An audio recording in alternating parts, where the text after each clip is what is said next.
Bonsoir tout le monde. Merci d'être là. Toujours un plaisir de vous voir dans vos petites boîtes à l'écran. Alors ce soir, on a comme thème pour cette présentation, comment transformer nos erreurs en conscience. Bien souvent, on peut faire des erreurs quand on interagit avec les autres. Puis le problème, c'est que plusieurs personnes ne réalisent même pas qu'ils ont des attitudes particulières qui ont eu un impact dans leur qualité de relation avec les autres. Des fois, on n'est pas conscient que juste la façon dont on peut regarder une personne va démontrer plein de choses de ce qu'on traîne à l'intérieur de soi. Là, elle se demande pourquoi les autres n'ont pas l'air à l'apprécier, n'ont pas l'air à l'aimer, ne sont pas à l'aise avec elle, ne sont pas chaleureuses. Alors, elle se demande qu'est-ce qu'elles ont pas comme les autres, qui fait que on sent qu'il y a de l'harmonie entre certaines personnes, mais pas envers nous. Qu'est-ce qui se passe? On se pose des questions. On aimerait bien comprendre pourquoi les autres ne semblent pas nous apprécier autant. On a beau faire des efforts, être gentil avec eux, leur rendre service, tout ça, mais on comprend pas pourquoi elles nous craignent, elles ont peur, elles se sentent pas à l'aise dans notre présence, elles n'osent pas dire ce qu'elles pensent et tout ça.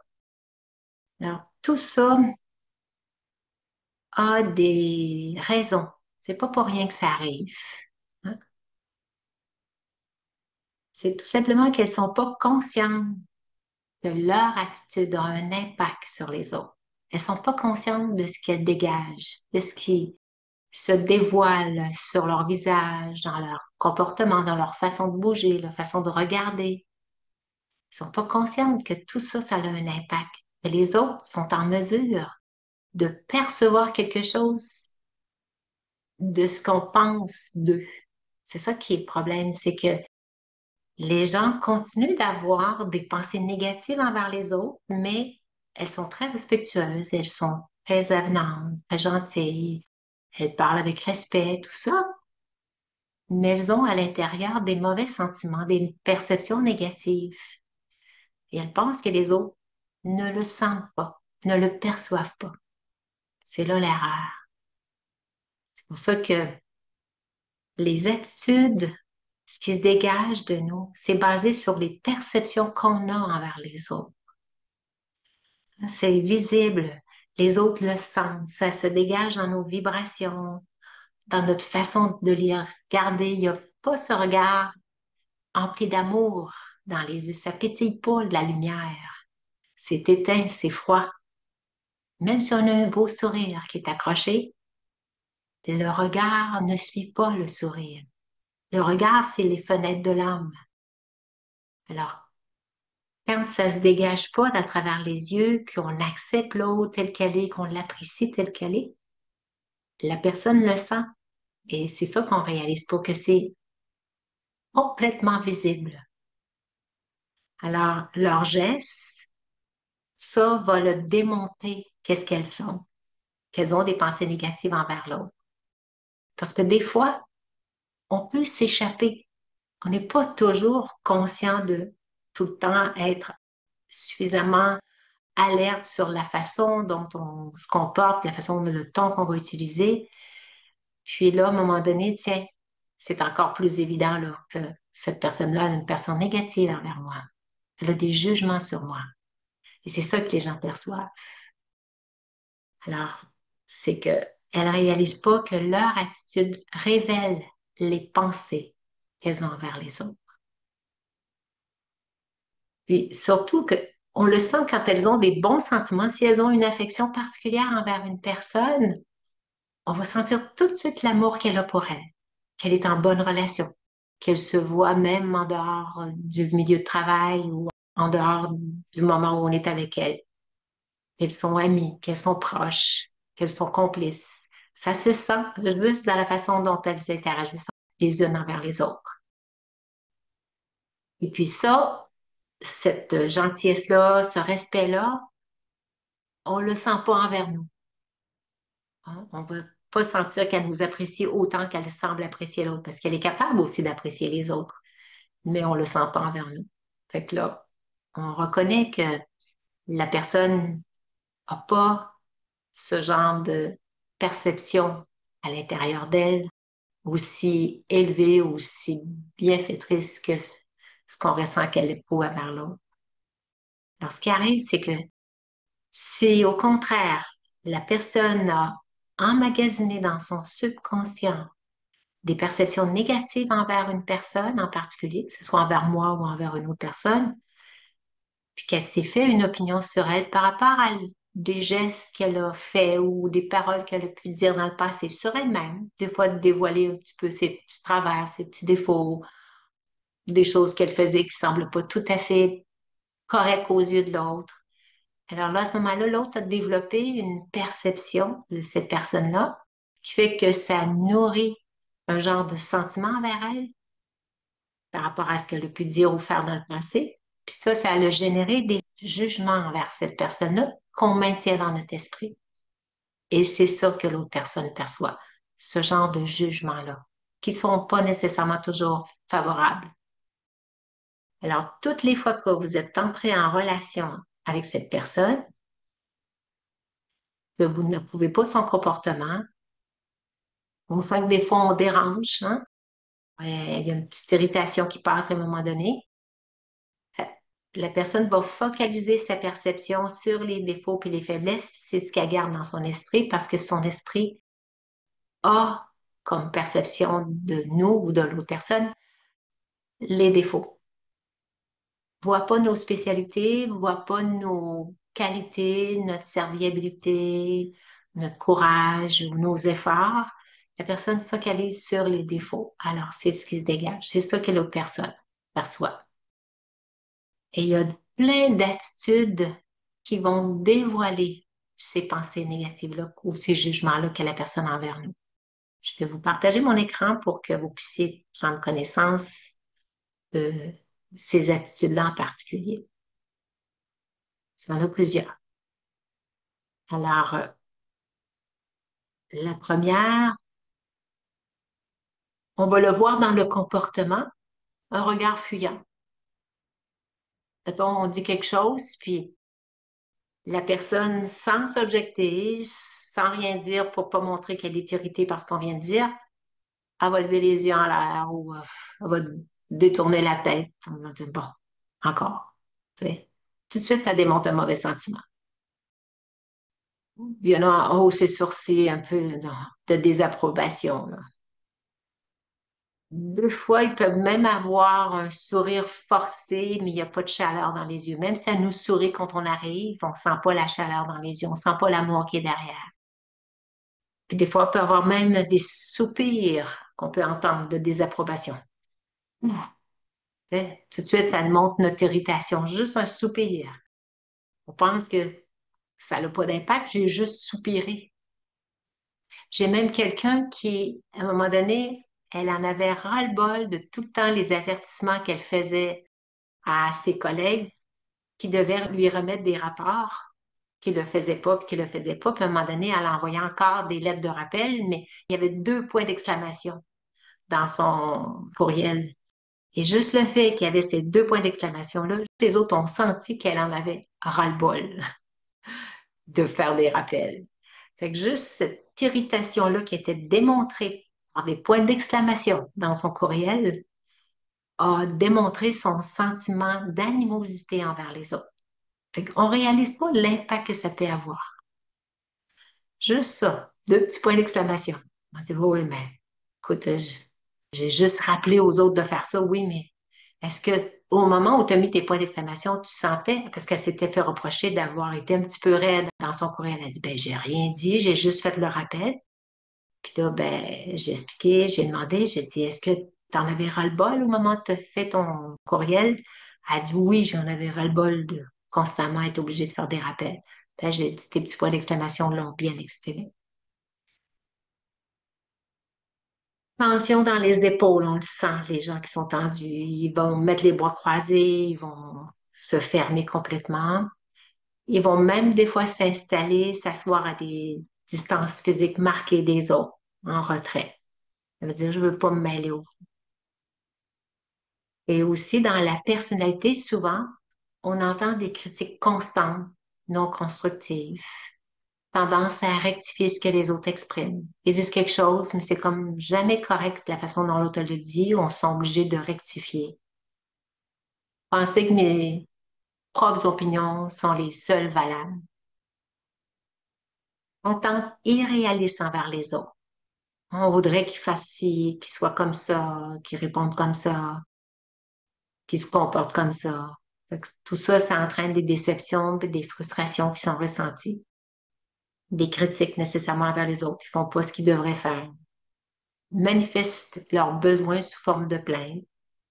Au lieu de l'exprimer, ah, j'aimerais ça que ça se passe comme ça, ou j'aimerais ça qu'on fasse ça, ben, ça a plutôt l'air d'une plainte. Pourquoi on fait pas ça comme ça? Ça, c'est plus une plainte.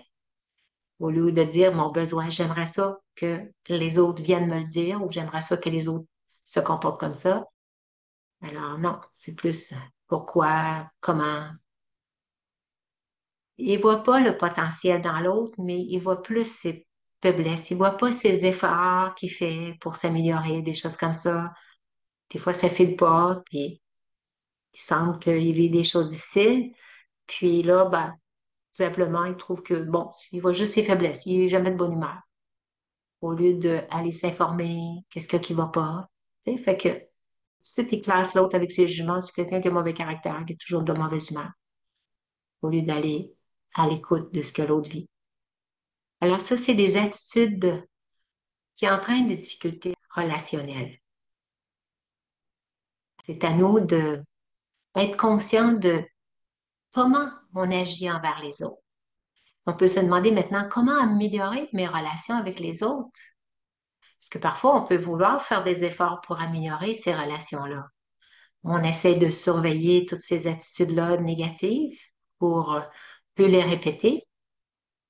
Et on essaie d'avoir des paroles respectueuses en surveillant notre attitude. On a un ton qui démontre aucune animosité. On essaie de démontrer aucun jugement. On reste très poli, très patient. On veut améliorer nos relations. Puis après quelques temps, ben, on constate que ces efforts-là, ils n'ont pas l'effet escompté. Ça ne s'améliore pas vraiment. Pourquoi? Les autres ont encore l'air à pas m'aimer. Qu'est-ce qui se passe? Pourquoi les sentiments des autres s'améliorent pas?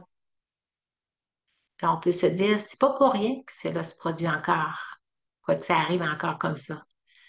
C'est qu'en fin de compte, notre attitude et notre comportement ont peut-être une apparence extérieure positive, mais en réalité, elles sont le reflet des pensées négatives encore présentes envers les autres.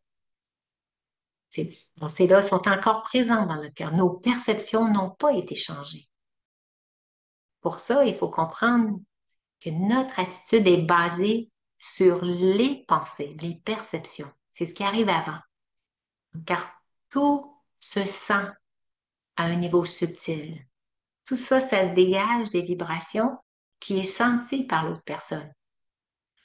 Et on va pas dans ce côté subtil des choses. On cherche pas à aller voir plus loin, de voir qu'en fait, on récolte ce que l'on sème. Je suis responsable de ce que je récolte.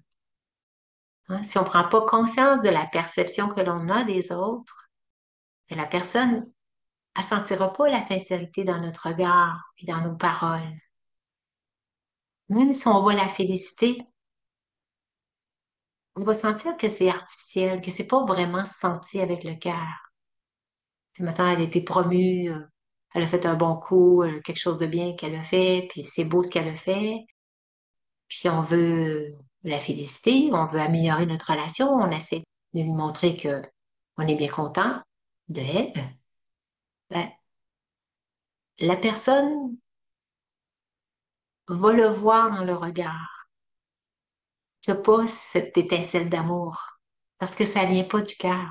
Ça vient juste artificiel à l'extérieur pour essayer d'être gentil, pour que l'autre soit gentil envers moi. C'est pas une raison sincère. Hein. Les gens vont le percevoir, vont voir ça comme un peu comme de la manipulation, de l'hypocrisie, même ça paraît que c'est pas sincère. Ça se sent. Faut pas penser que les autres ne le perçoivent pas.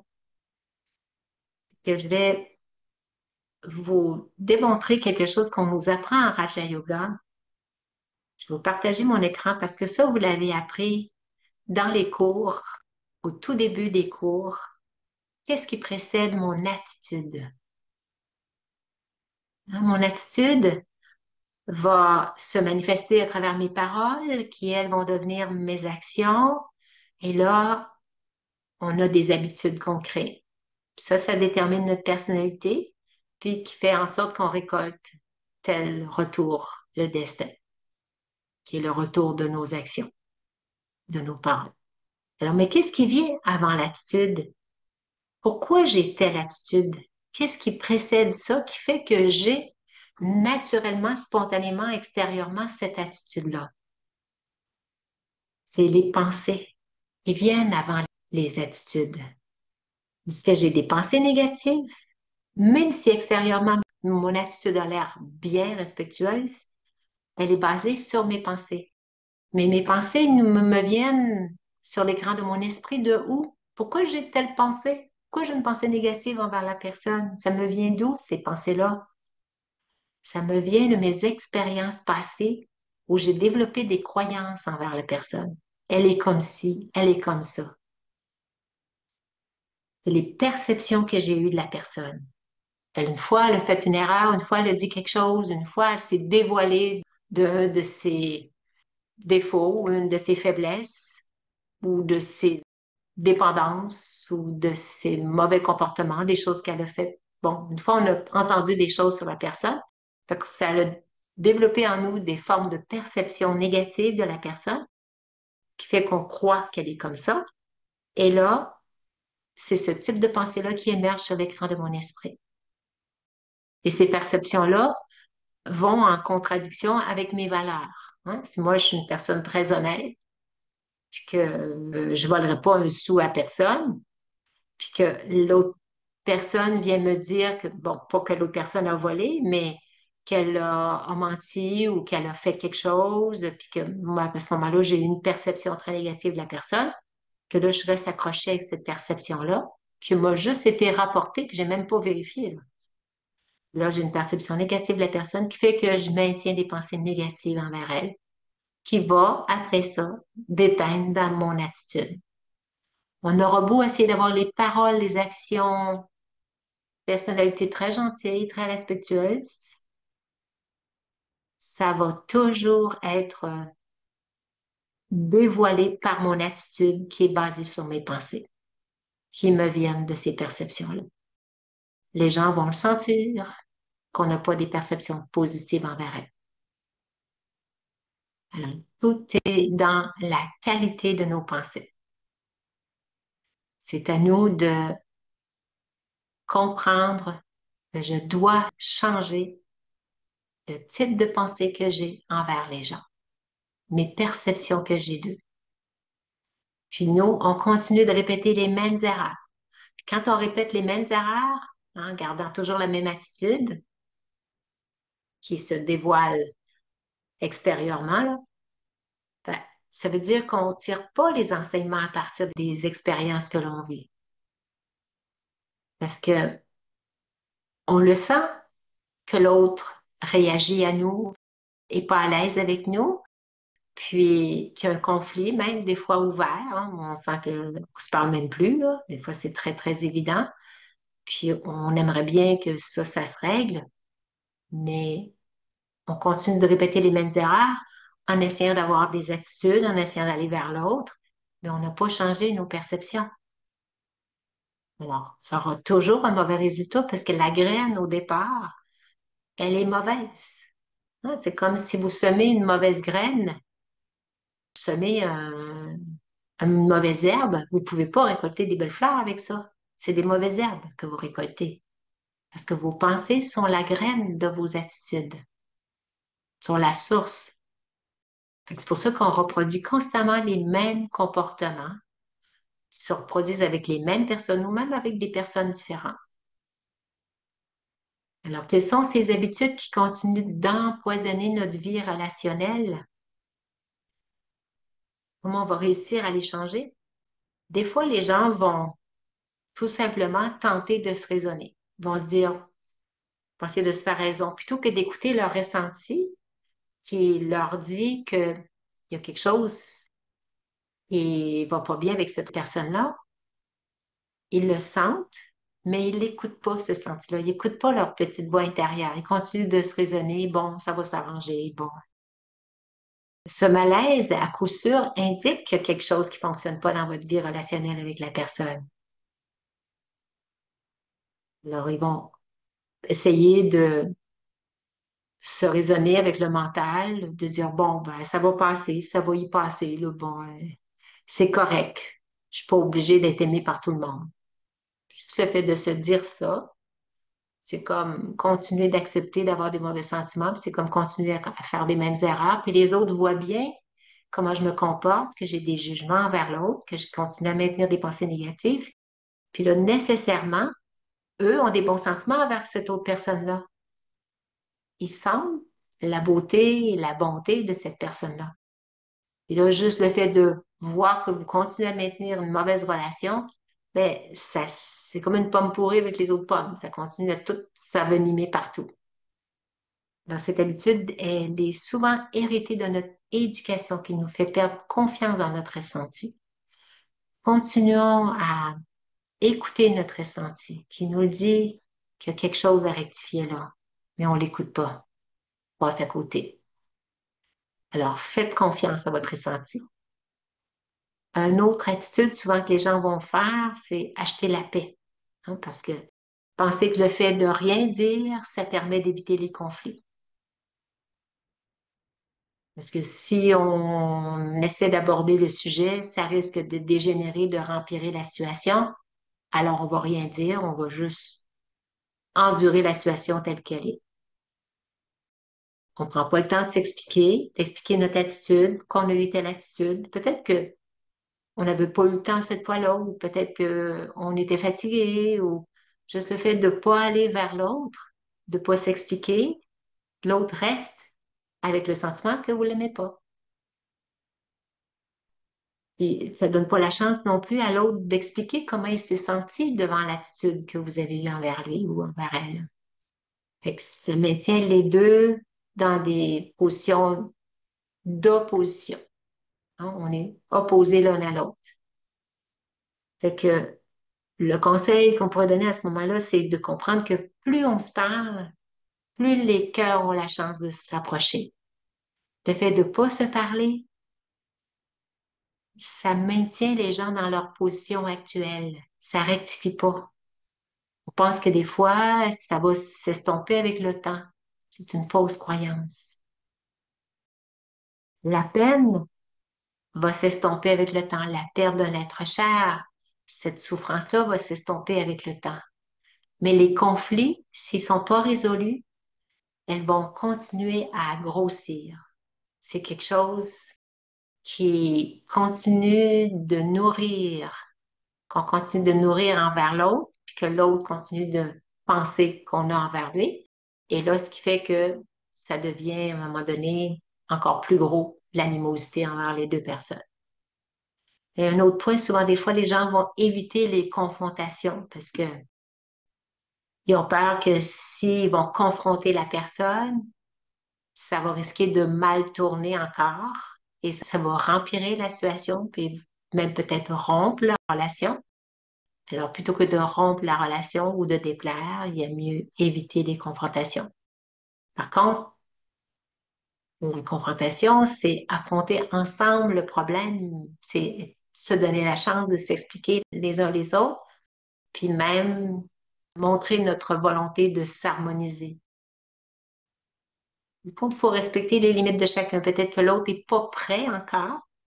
C'est pour ça qu'il faut faire une demande. Est-ce qu'on peut se rencontrer pour essayer de réharmoniser notre relation? Juste le fait de manifester notre intention, puis attendre que l'autre soit prêt. Parce que des fois, il y en a qui ils sont encore sous le choc de la souffrance ou de l'insulte. de la diffamation et qui n'ont pas encore eu le temps de digérer. Fait que dans ce temps-là, oui, le temps peut aider, mais de ne pas penser qu'avec le temps, ça va s'arranger tout seul. Ça va s'arranger beaucoup plus vite si on se parle. Ça va s'arranger avec le temps, peut-être avec les années, on finit par oublier, mais si à chaque fois que les gens se rencontrent, ils sentent l'animosité l'un envers l'autre, ça s'améliorera. Leur faites confiance à la bonne volonté de l'autre aussi d'améliorer la relation. Parce que personne n'est heureux d'avoir des mauvaises relations avec les autres. Puis surtout pas attendre que l'autre devine que vous faites des efforts pour changer vos sentiments puis vos pensées envers l'autre. Hein, l'autre, il n'y a pas la puissance de la télépathie incarnée, là. Pas attendre que l'autre comprenne juste d'un seul regard avec un regard gentil. Hein? Il faut le manifester, comment vous vous sentez maintenant à l'intérieur, que vous passez l'éponge. Si l'autre personne vous a dit quelque chose, ça vous a blessé, que vous y avez manifesté votre désaccord puis votre animosité, que là maintenant vous y en voulez plus, ben dites-lui. C'est pas dur de le dire. L'autre va continuer à penser que vous êtes encore fâché après, là. Fait juste le fait de montrer que bon, je l'ai passé par-dessus, c'est correct, excuse ou je te pardonne. Des fois, juste le fait de le mentionner, c'est déjà mettre l'autre dans la position mentale que vous ne lui tenez plus rancune. C'est à lui après ça de faire son cheminement. Et c'est où vous en êtes. Hein, les points sont clairs. Attendre que l'autre comprenne juste d'un seul regard sans que vous l'ayez dit, là, non, non. C'est vraiment attendre inutilement. C'est s'illusionner. L'autre n'a pas la télépathie en puissance. C'est pas un télépathe en puissance. On doit, oui, on doit par la pensée avoir un effet sur la personne en y envoyer des bons souhaits, des sentiments purs. Fait que juste le fait de faire ça, ça va faire naître dans notre cœur des perceptions beaucoup plus bienfaitrices, beaucoup plus favorables envers l'autre personne. Ça va déjà améliorer votre perception, vos sentiments. Puis quand vous allez la rencontrer, bien, il va se dégager quelque chose de beaucoup plus positif. On ne sentira plus le jugement parce que ce qui va s'associer dans votre banque de mémoire, dans votre esprit, c'est les bons souhaits et les sentiments purs que vous avez envoyés par la pensée. Juste le fait de enlever nos vieux sanskars, hein, nos vieilles habitudes qu'on a de ces perceptions-là qu'on avait envers la personne, juste le fait de les avoir modifiées en lui envoyant des bons souhaits, c'est ça qui émerge sur notre écran d'esprit quand on la voit la personne. C'est ça qui va se dégager dans votre regard et dans votre attitude et dans votre sourire. Il se peut que des vieilles habitudes, à un moment donné, oups, la vieille perception remonte. Puis vous pouvez le mentionner des fois si à un moment donné vous vous êtes parlé, vous dites, bon, ben, si des fois ça m'arrive encore là, d'être bête un petit peu, là, ben, c'est mon caractère, mais ça justifie pas parce que des fois, je suis un petit peu pincée ou je suis un petit peu fatiguée ou je suis un petit peu prompte que je te réponde sec, mais c'est pas par mauvaise perception ou mauvaise relation avec toi, c'est moi que ça m'appartient. Et juste le fait de le mentionner à l'autre, elle ne se sentirait plus la cause de votre animosité, que c'est vous qui êtes plus vulnérable ce journée-là.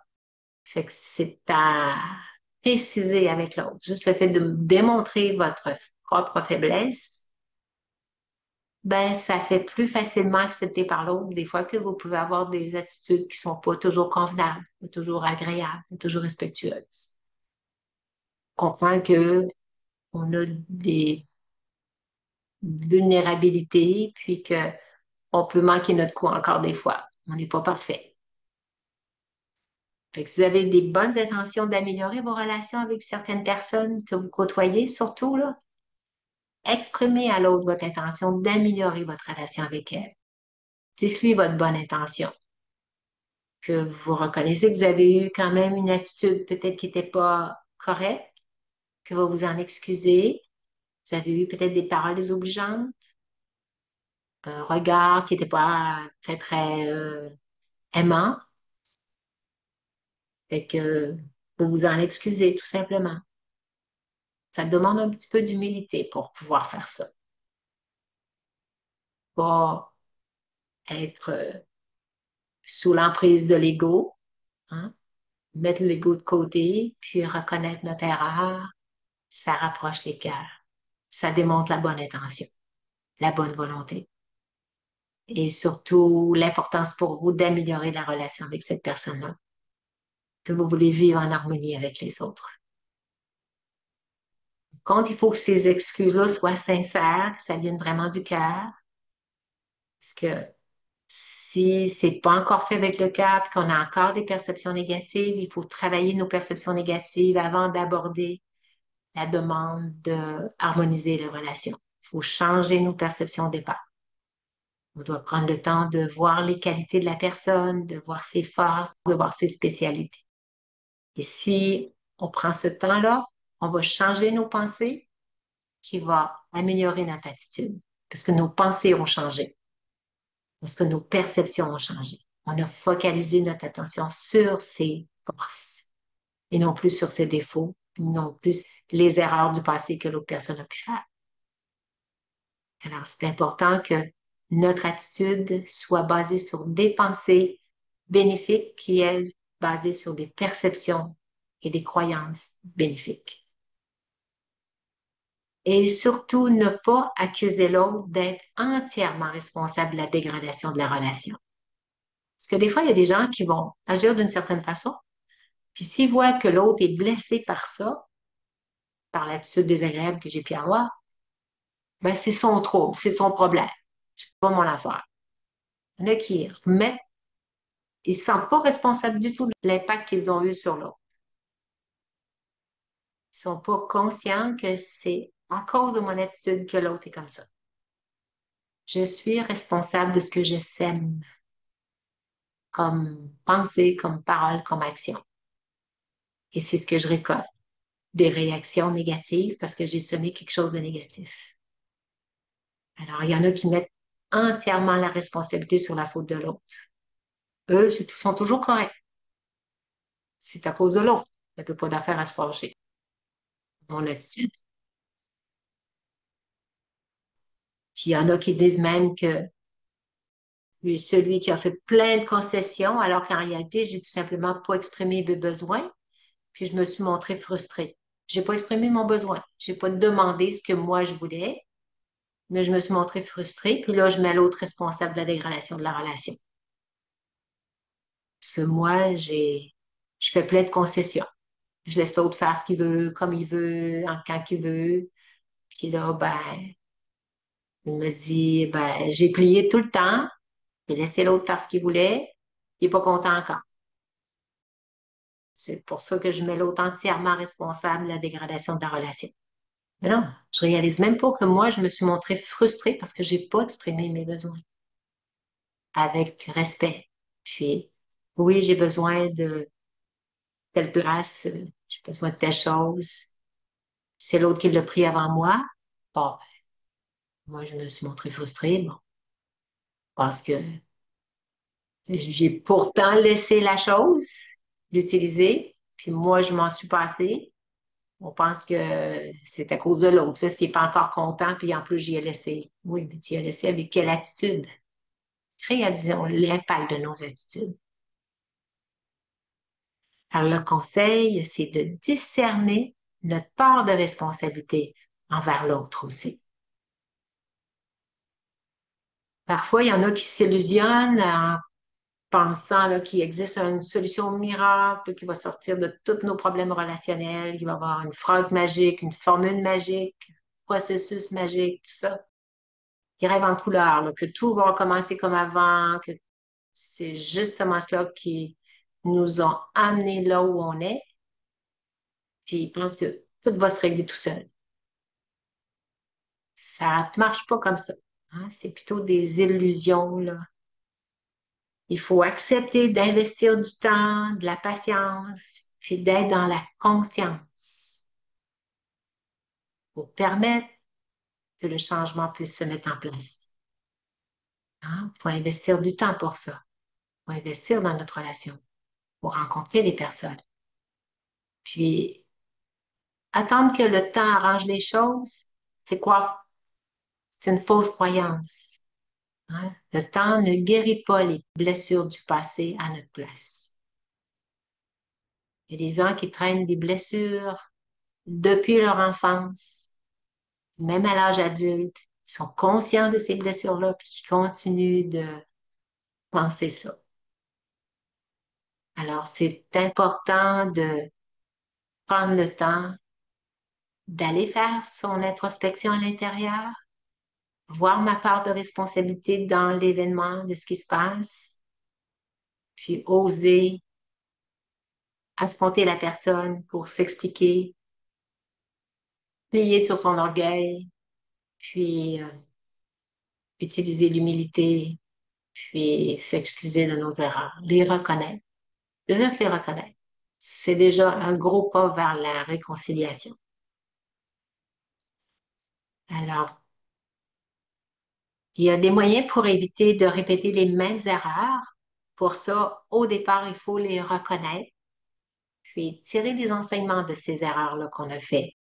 Hein? Parce que derrière nos erreurs, il y a quand même une expérience de vie qui a été vécue, puis il y a quand même quelque chose à retirer. On appelle ça des petites pépites d'or à aller chercher, là, au cœur du fumier relationnel.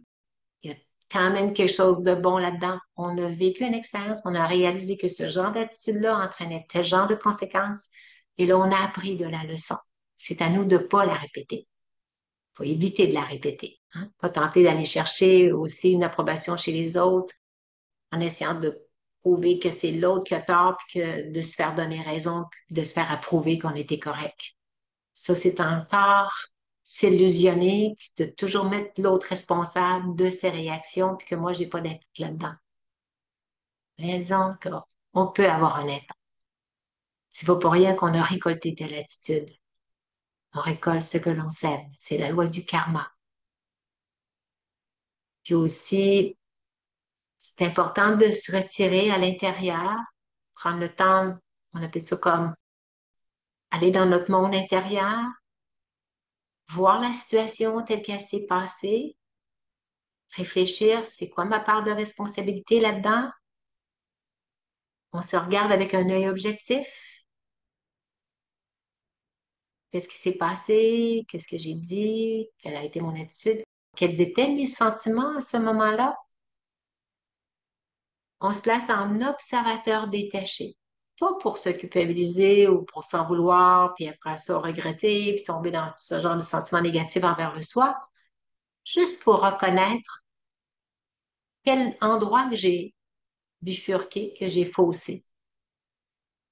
Pouvoir être en mesure de pas refaire l'erreur la prochaine fois. Pour ça, il faut s'examiner avec honnêteté, avec une ouverture d'esprit et acceptation. Accepter que, ouais, OK, c'est vrai, j'avais tel type de pensée, c'est probablement ça qu'elle a senti. Et c'est pour ça que la personne a réagi. Reconnaître notre part de responsabilité. On avait quelqu'un qui disait, quand on tape comme ça, on est deux mains qui se tapent ensemble, ben, ça fait du bruit. Quand c'est tout seul, ça fait pas de bruit. Alors, si on va à l'intérieur de soi, on est tout seul, c'est le moment où on peut retrouver un espace de paix et voir le geste qu'on a pu accomplir en observateur détaché et le reconnaître avec beaucoup de compassion, d'empathie envers le soi. Pas dans la culpabilité, mais d'empathie envers le soi et de bonté envers le soi et de choisir de plus répéter cette erreur-là, de le comprendre. Tant qu'on l'a pas réalisé, tant qu'on réalise pas qu'on a fait cette erreur-là, on peut pas la modifier, on peut pas la changer, on peut pas s'améliorer. Il faut être capable de le reconnaître. Et le reconnaître, c'est de l'humilité et c'est le temps d'introspection pour pouvoir le reconnaître. Les autres vont nous le dire, c'est peut-être pas correct, on va être en réaction. On va dire, ben non, j'étais très correct, je lui ai même souri, puis j'ai été bien avenante, puis j'ai même offert quelque chose. Ouais, mais avec quelle attitude? J'étais correcte, j'ai pas garoché le plat, j'y ai donné avec politesse. La personne n'est même pas capable de s'examiner quel type de pensée elle avait à l'intérieur. Faut vraiment prendre le temps de s'arrêter. Alors, pour éviter de répéter les mêmes erreurs aussi, bien, faut le faire avec une bonne volonté de vouloir améliorer la relation aussi. C'est pas juste reconnaître notre erreur, puis ça finit là, là. Non. C'est quoi mon intention? Quel geste que je veux poser par la suite? Pour nous donner le courage de poser des gestes après. Fait des moyens pour éviter de répéter les mêmes erreurs, c'est d'exposer à l'autre personne notre objectif vis-à-vis de la relation et lui demander si elle est d'accord avec cet objectif-là, que j'aimerais ça améliorer notre relation. Est-ce que tu es d'accord? Est-ce qu'on puisse s'harmoniser l'un avec l'autre? Si elle est prête à entreprendre une discussion pour atteindre cet objectif. Puis lui donner le temps. Prends le temps qu'il faut, réfléchis, pas obligé de me répondre tout de suite. Et tout de suite, l'autre va repartir. Elle va avoir à l'esprit votre position maintenant. Vous voulez harmoniser la relation. Vous avez une bonne intention. Elle va faire son cheminement de son côté. Puis, elle va revenir, puis peut-être juste le fait de savoir que vous aviez l'intention d'harmoniser la relation, d'avoir une discussion, peut-être que la discussion n'aura même pas besoin d'avoir lieu. Tout de suite, les deux personnes vont repartir avec une intention positive, chacune de leur côté.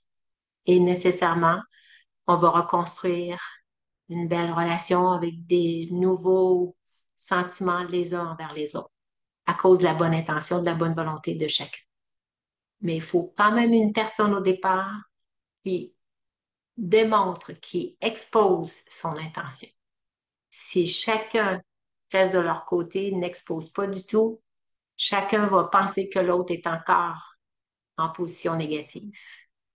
Il faut qu'il y en ait au moins un des deux qui fasse un geste. Alors, en Raja Yoga, on dit moi d'abord. Pas attendre après l'autre pose le geste qui montre sa bonne intention.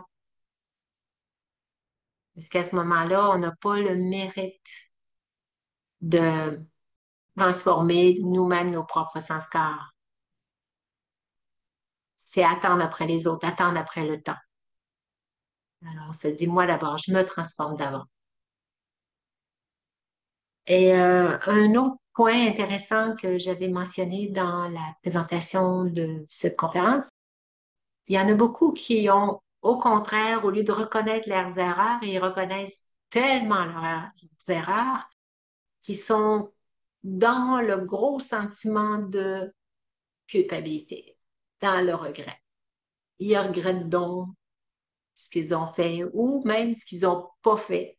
Parce que des fois, ça peut être dans l'inverse aussi. J'ai pas posé tel geste, j'ai pas rendu tel service. Après ça, ils s'en veulent.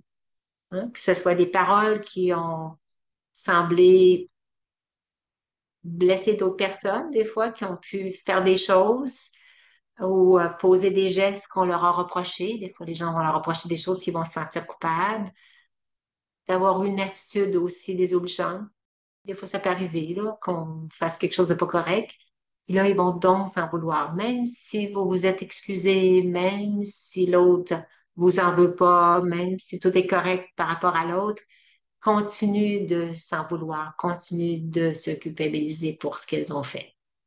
Il y en a qui ont la culpabilité facile, on dit. C'est la tendance.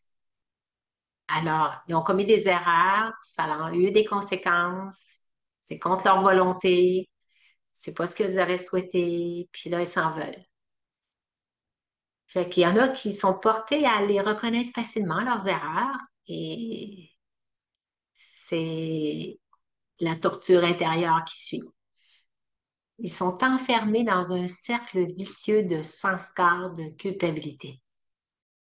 Alors, je vais vous démontrer ça. Qu'est-ce que ça veut dire le mot sanskar? Sanskar, c'est des habitudes.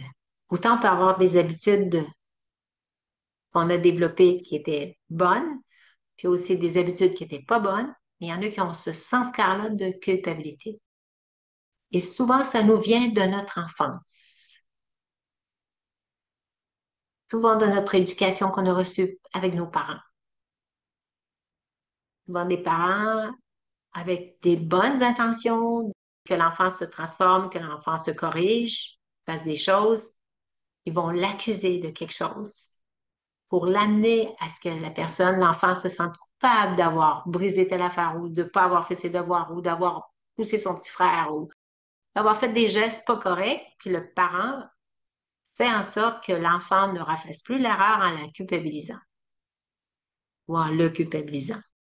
Et là, l'enfant développe le sens-corps de culpabilité. C'est à cause de moi. Ils ne se sentent pas aimés par le parent. Ils voudraient... Bon, et ils ont développé le sens-corps de culpabilité. C'est des habitudes ancrées en eux. Alors, je vais vous partager mon écran pour vous montrer un petit peu le processus du cercle vicieux de culpabilité. Tout de suite, un sentiment de rejet, pas approuvé par l'adulte, qui va entraîner cette dépréciation de soi. Je suis pas correcte, je suis pas bonne, on m'aime pas, je n'ai pas été à la hauteur, je suis pas digne de recevoir l'amour de mes parents. Fait qu'il y a une dépréciation de soi, nécessairement qui va amener une pensée négative envers le soi. Et cette pensée négative-là va générer un affaiblissement de l'image de soi, affaiblissement de la confiance en soi, affaiblissement du respect de soi. Alors, la personne ne se sent plus avec une image positive d'elle-même et automatiquement, ça renforce le sentiment de rejet et de regret. La personne regrette encore davantage. Et c'est pris dans cet engrenage-là. Dépréciation de soi, pensée négative, ça affaiblit encore l'image de soi, c'est encore le sentiment de culpabilité qui revient. Et là, ils vont juste avoir une petite remarque de quelqu'un, tout de suite, ils vont se sentir coupables. Fait que ces attitudes-là font en sorte que l'âme est constamment malheureuse, constamment dans la peine.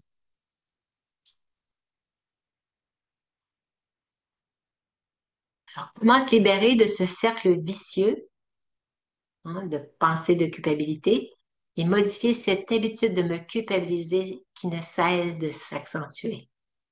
Comment on va s'en libérer? Il faut comprendre que tout a pour origine la pensée. Toute expérience d'émotion commence à l'intérieur de notre esprit. C'est moi qui génère ce type de pensée-là, qui est déclenché par rapport à mes perceptions négatives de soi. Et cette pensée-là me vient de mes expériences d'enfant. J'ai pris l'habitude de me culpabiliser. Il y en a qui ont dit, j'ai la culpabilité facile, toujours portée à m'en vouloir. Et ce qui arrive, comprendre que l'émotion que je vis actuellement, c'est la conséquence directe du type de pensée que j'ai dans le moment présent.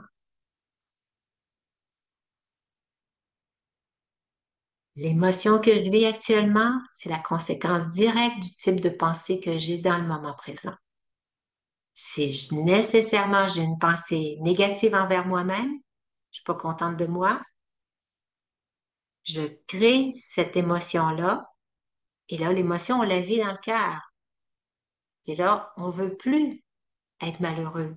On veut ressentir de l'estime de soi, on veut ressentir du bonheur de soi. Puis on s'en veut, puis on pleure, puis on reste encore dans ce genre de pensée-là. Comprendre que je suis l'être à l'intérieur qui crée des pensées.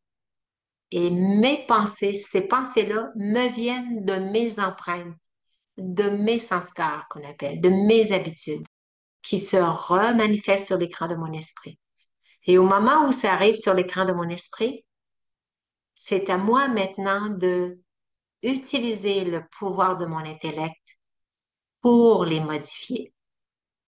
Fait que la méthode simple et efficace pour y parvenir, c'est faut que j'observe que les pensées que j'ai actuellement ont déclenché en moi ces émotions. Faut que je suis capable de voir en observateur, Ouais, je me sens encore coupable. Je l'observe. Je suis capable de le réaliser.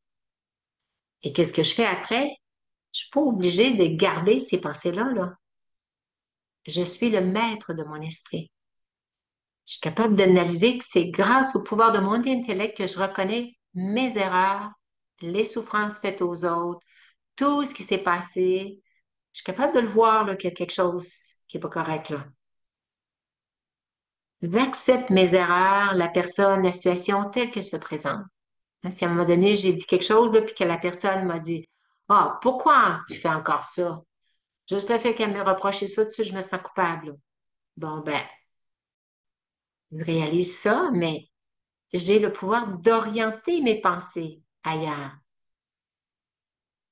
C'est à moi de les modifier, mes pensées. J'accepte ce qui est, d'avoir fait cette erreur-là. Je comprends de mon erreur, je l'ai expérimenté, que cette erreur-là, ce n'est pas bon de le reproduire. J'ai vu les conséquences et j'oriente, j'essaie de plus refaire ça, puis je fais mieux la prochaine fois. Je retire une leçon de ce que j'ai appris. C'est juste ça que j'ai besoin de garder dans mon esprit. Retirer la leçon, mais j'ai pas besoin de garder la culpabilité. Ça donne rien. J'apporte pas ça avec moi dans mes bagages. C'est inutile. C'est juste un fardeau sur mon esprit. J'oriente mes pensées vers un mieux-être, vers ce qui est bénéfique pour moi et pour les autres. Alors, j'analyse. Ah, OK, ce genre de pensée-là, c'est pas bon pour moi. Je reconnais mes erreurs, je les accepte. C'est vraiment les accepter. Mais le plus gros point, le plus difficile, c'est l'acceptation. L'étape la plus difficile pour se libérer du sentiment de culpabilité, c'est d'avoir accepté d'avoir fait cette erreur-là, de ne pas avoir été correct, d'avoir eu ce reproche-là, de ne pas avoir bien fait ça, de s'être trompé. C'est l'acceptation des conséquences de mon erreur. Qu'est-ce que l'autre va penser ou qu'est-ce qu'ils vont penser de moi? Tout ça, c'est pas du tout accorder de l'importance à ce que les autres pensent de vous. C'est beaucoup plus important de reconnaître l'erreur que j'ai faite et faire mieux la prochaine fois. J'ai pris une leçon de cette expérience. Il y a plein d'indices qui nous montrent qu'on résiste à l'acceptation. Dès qu'on sent une irritation, un souci, une tension, une peine, une plainte, un remords, un blâme, une critique, anxiété, de la colère, un cafard, peur, tous des sentiments négatifs, là. Refoulement, mécontentement, déception, condamnation, frustration, souffrance.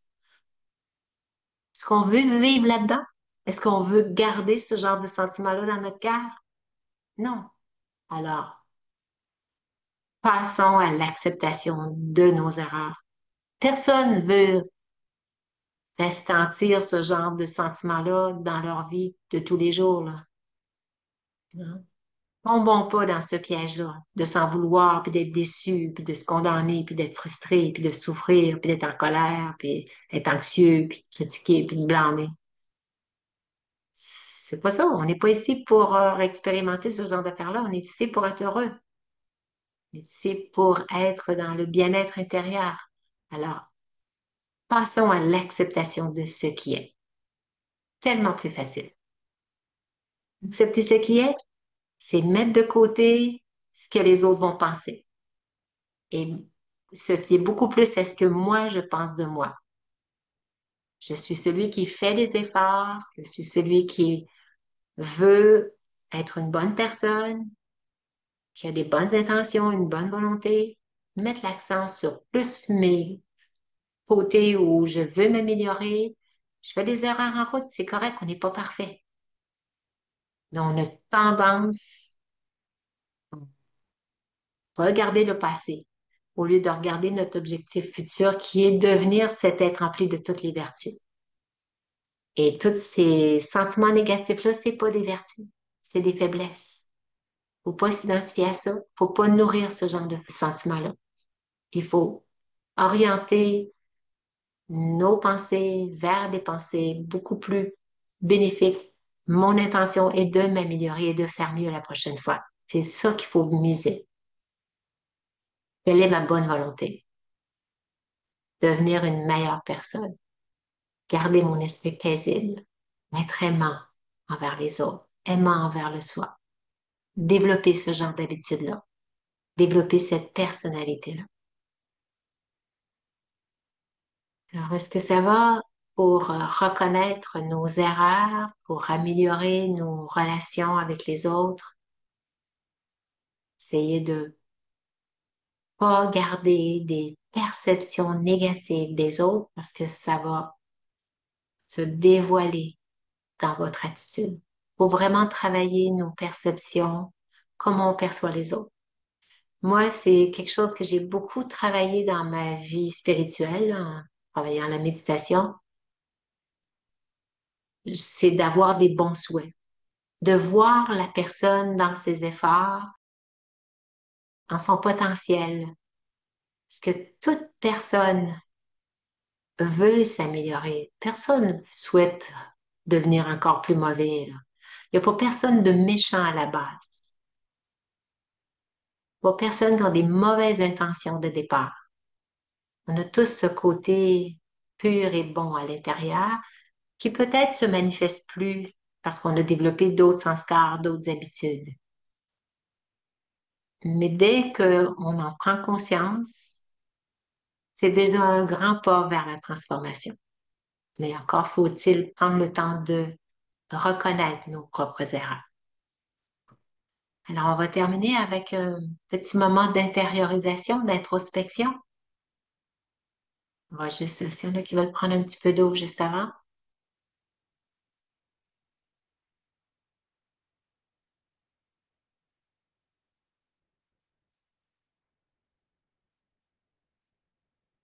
Alors, pour commencer, on s'installe confortablement.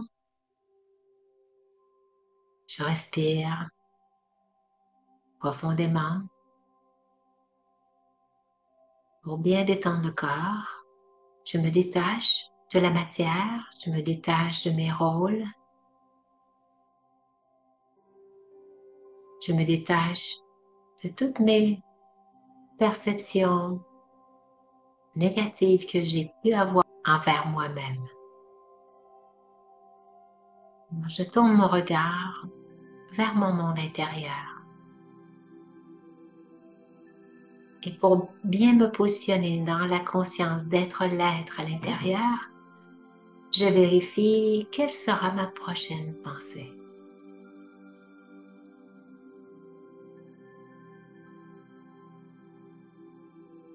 Et automatiquement, mes pensées deviennent ralenties. Je suis en conscience. Quand on dit reconnaître nos erreurs en conscience, c'est de cette position-là, dans la conscience d'observateur, de ma perception des autres personnes avec qui j'ai des sentiments pas toujours favorables, dont j'aimerais pas que l'autre personne découvre que j'ai ce genre de pensée-là envers elle. Alors j'examine quelle est ma perception de cette personne, comment je la qualifie, qu'est-ce que je pense d'elle.